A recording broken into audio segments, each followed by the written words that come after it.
No, you're actually super transphobic, and I never want to share space with you. Thank you.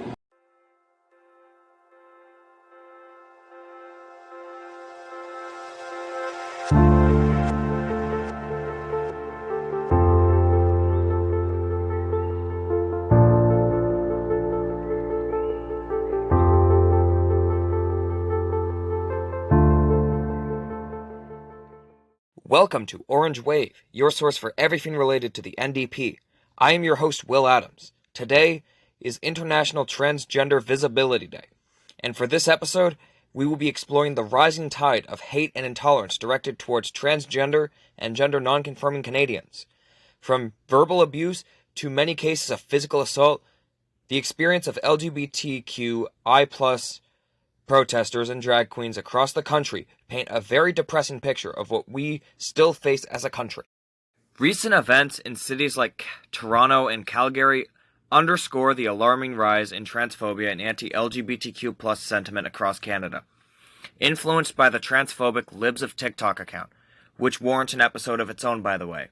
In late 2022, a rally held in Vancouver in support of trans rights was disrupted by a group of anti-LGBTQ+ protesters who hurled homophobic and transphobic comments at attendees.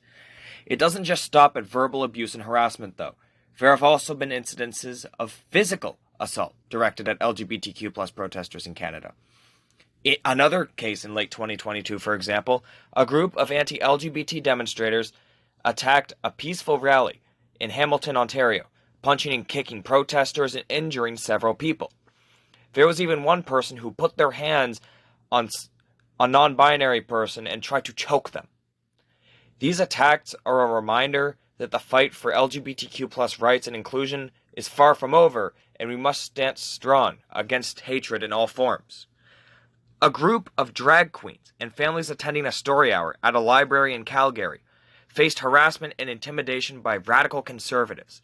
The Conservative Premier of Alberta refused to condemn the event and actually attempted to downplay the violent rhetoric and behavior of protesters.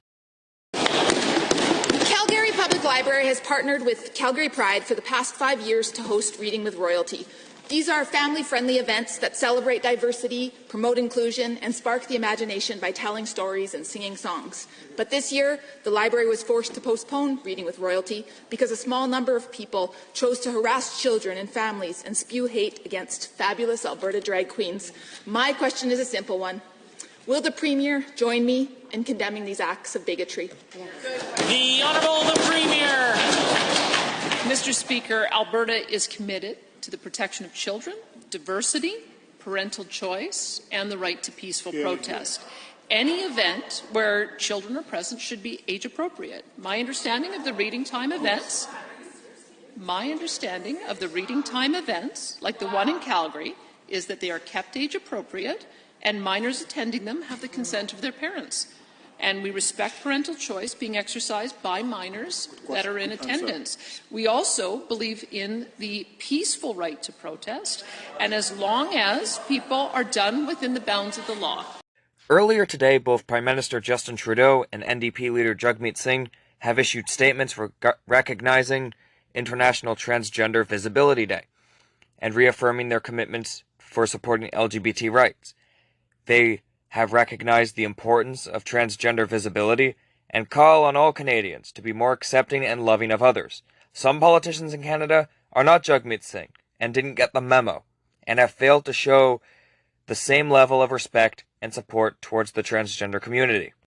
Pierre Poilievre is more of a minor offender on this and only made a Get Woke, Go Broke tweet about something that happened in the House of Commons.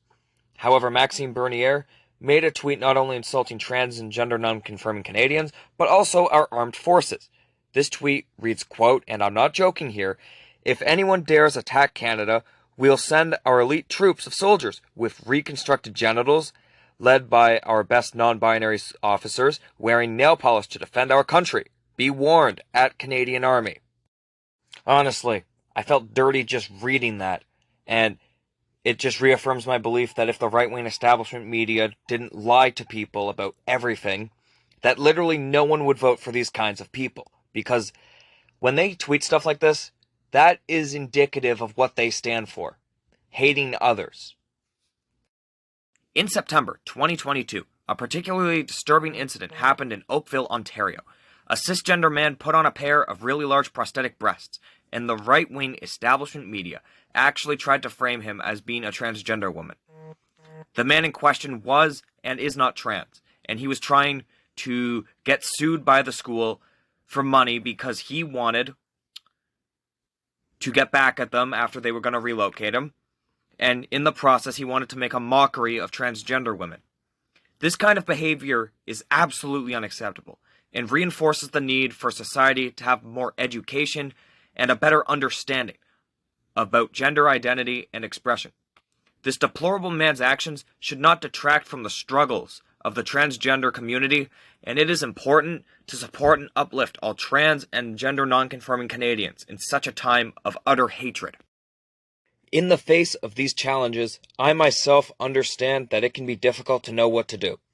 However, there are things that Canadians can do today to help combat transphobia in our communities and make society more inclusive and welcoming to all.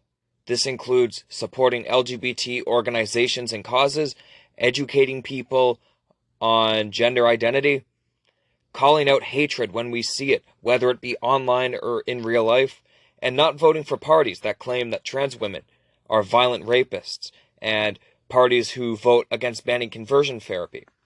I am referring to the Conservative and People's parties respectively. Although Canada ranks the highest for being the most safe country for LGBT people out there, the rising tide of transphobia and hatred in Canada is still a cause for concern, and it is a sobering reminder that there is still a lot of work to be done to ensure that our society is truly inclusive and accepting of all humans regardless of gender identity or expression. As we move forward, we must remain vigilant against hate and bigotry, and must work together to build a more just and welcoming future for everyone.